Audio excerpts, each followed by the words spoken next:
Hi there everyone, RK here, coming to you with a very interesting video. It's something I wanted to talk about for a very long time, and it's tips on how to become a better guitar player. Now, I have been playing almost 10 years now. Next year I'll have played 10 years. Seems like one heck of a long time.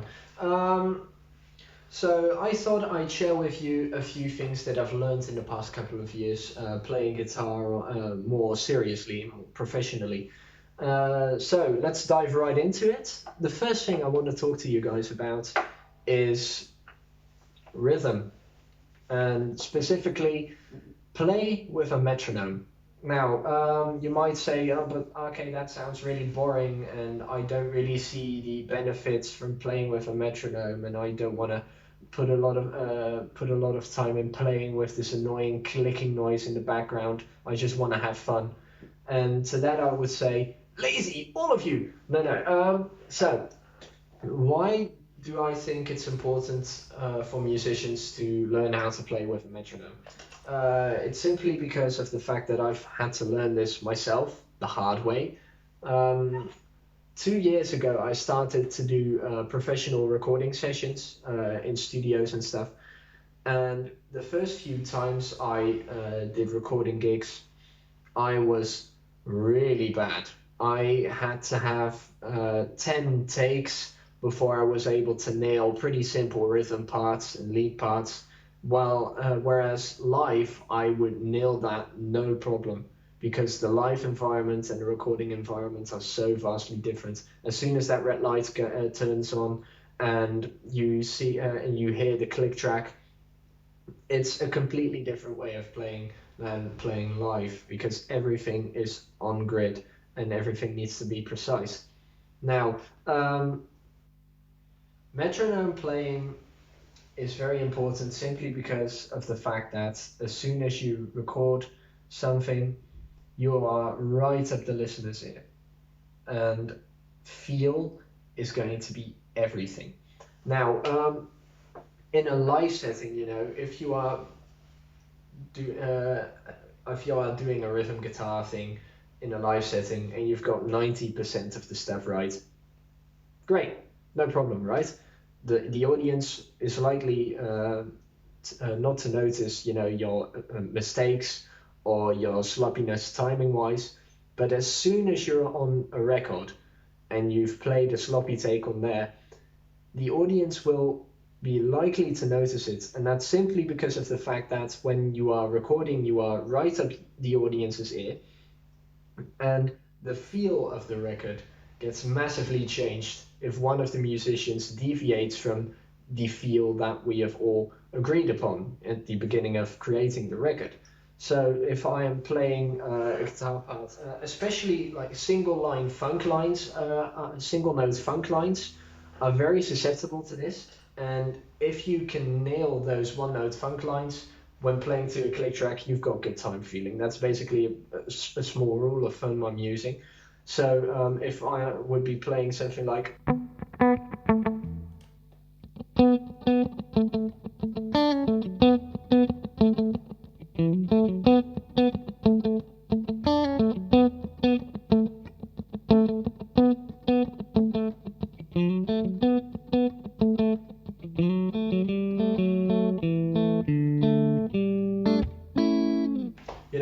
that's in time and that'll not disrupt the flow of the music. Whereas if I were to play that a little more sloppy, you'd start to lose that groovy feeling. You've probably felt this before, when you're listening to a band on a record or whatever, and you just want to move to it. That's a testament to how locked in they are with one another and with the click track. That's what makes it feel all nice. But as soon as you take one of those instruments and make it do something that's very random sounding, timing wise, you kind of get put off You know, you don't feel like moving because there's this one part in your right ear or in your right ear or wherever the instrument is positioned in the mix that's making it very difficult to pinpoint where the groove is, you know? So that's why playing with a metronome is very important. And it's not only important for in live playing, but it's also important for playing in a band because as soon as you start playing with a metronome, you'll be way better at locking in with the rest of the band because you'll be more in tune with the other musicians because you are trying to watch them and you are trying to pinpoint where exactly you are in relation to them on the grid, right? So you're trying to find out where the kick and the snare are hitting. You are trying to find out what notes or what subdivisions, you know, the bassist is covering so that you can walk around that a bit, you know. So that's why playing with a metronome is really important. Now, second item is technique in relation to tone. Now, you know, of course, you can building technique to be able to do like speedy riffs is all important because sometimes during a session, you know, you get asked to do like this really cool scalar run to give this kind of ramp to a vocal or whatever. But it's also very important for making your parts stand out in a mix.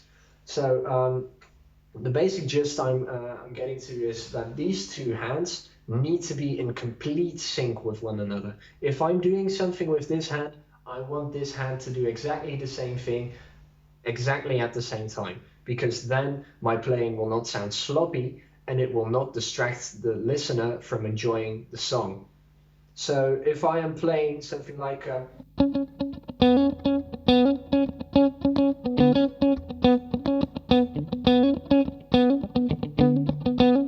know, because I was sloppy there, you can hear that D string ringing out of there while I was in the key of C sharp. Now that's gonna cause massive, and I do mean massive amounts of trouble in a mix because A, it's completely off key, so it's wrong. It's wrong to play that, especially if you've established the key. So don't even think about doing that in a studio setting. And it's also really off-putting for you because as soon as you are done and you think you did a great take and you go back into the control room and you listen to it and you notice all this sloppy stuff, it'll only get you down mentally. So really try and get these two hands to work together and be in sync, and then you'll get something like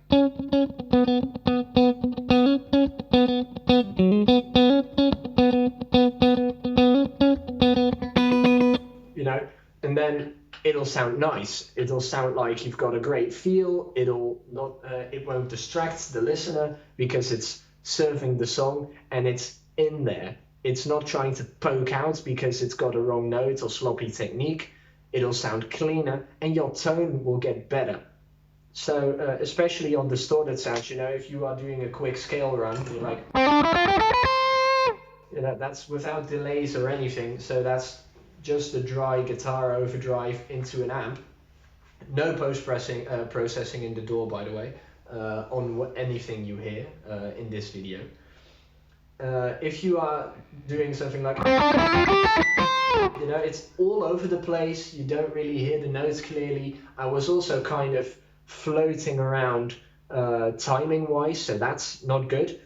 So work on your technique, your tone will be better, your notes will be heard in a way that's pleasant, and people will have a good time listening to your playing, especially live as well. And it massively helps for live use as well. Speaking of live and whatever, this brings me to my third point, I think, which is tone. Now, what do I mean by tone? I mean, you know, a good sound. And now you might be wondering, but okay, you've got like a stupidly expensive pedal board, and how am I supposed to get a good sound out of my, I don't know, $500 amplifier or whatever, you know? I don't have this luxury. But honestly, my rig wasn't all that expensive a few years back. I still use the same €250 guitar amplifier. Before I had my JHS and J-Rocket and Ibanez pedals, you know, I used a Blackstar LT Dist, which you can get for like 50 euros these days. I used a guitar that was 250 euros new. You know, I still use that thing today for metal productions. And the point I'm trying to make here is that even with a limited budget, you can get a great sound. Now, how do you go about doing that? One thing is reduce the gain. Now, why would you want to reduce the gain? If you take your sound, if you take a single hit, right? So guitar, chord, volume pedal, guitar, right? What happens in that signal is that you get a hit of your pick hitting the strings, and then it'll die off gradually, and there'll be a slope. Now, the peak we call the transient, and that's where all the magic happens. So with what a distortion pedal does is it takes this sound wave, which is like this high, right? So it takes this sound wave and it basically cuts off that peak, or it pushes it down volume-wise, right? It compresses it. It's essentially an overglorified compressor. So it compresses the signal up to the extent that the transient is just as loud as the rest of the waveform. So instead of getting a peak and then a release that's, you know, very slope-like a ski jump slope, you know, you get a square wave. You get distortion. Now, the more you back off that distortion, the more you get that transient nature of your guitar tone, that punchy initial attack, the more you get that back. So what that means is when you are playing rock, like AC/DC did it brilliantly, when they're playing rock, it sounds absolutely massive because it punches right through you. And that makes you feel like it's got a lot of distortion, but in reality, it completely doesn't. You know, it's a very clean sound. The first thing I noticed when I played a cranked up plexi was the small amount of gain I got. I mean, my Black Star LT disc was like this high gain distortion, you know, so it sounded really ballsy when played on its own and stuff. But as soon as I played that Marshall, I got this punch in the stomach, but relatively little gain.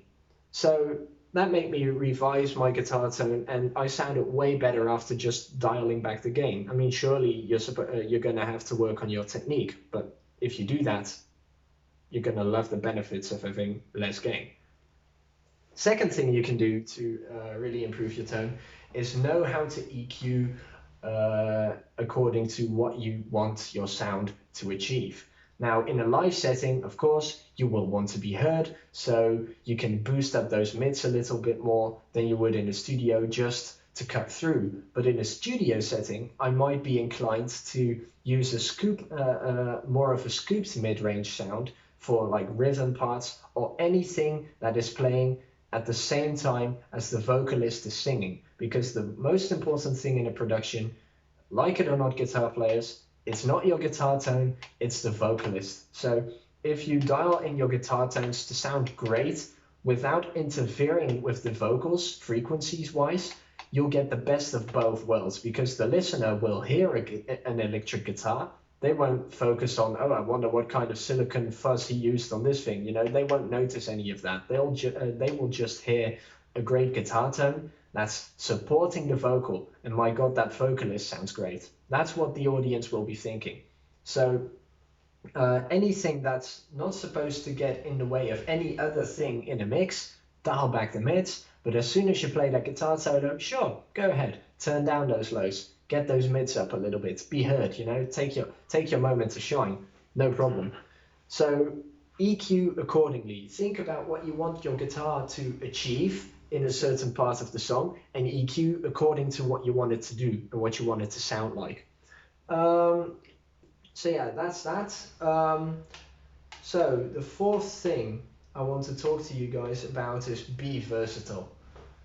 It's the most important thing if you want to, you know, make a living being a session musician, because not every session musician will only play one genre. Because if you only play with one genre, you'll get hired, sure, you get hired for that one classic rock recording your favorite producer is doing.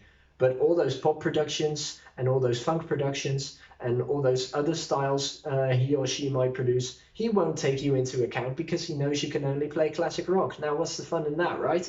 So try and immerse yourself in the world of music. Try and learn what makes certain guitar parts tick. Learn funk, learn pop productions. Although you might think they sound simple, there is usually a lot of stuff going on in pop productions. Tiny, minute details you could only learn by studying the mannerisms of session guitar players.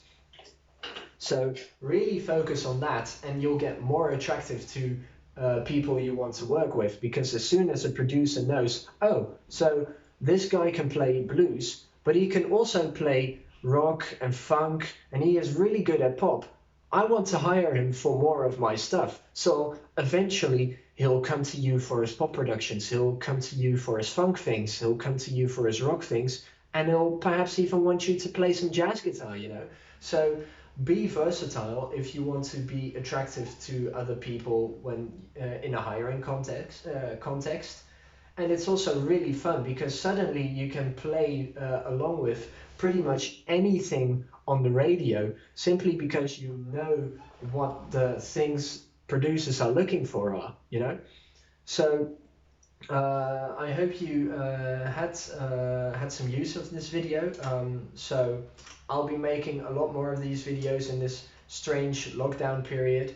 And one last thing I want to say is that even though, you know, this lockdown has you know, certainly not been the most convenient to humans in many ways, one thing it is an absolute godsend for is practicing your musical instrument.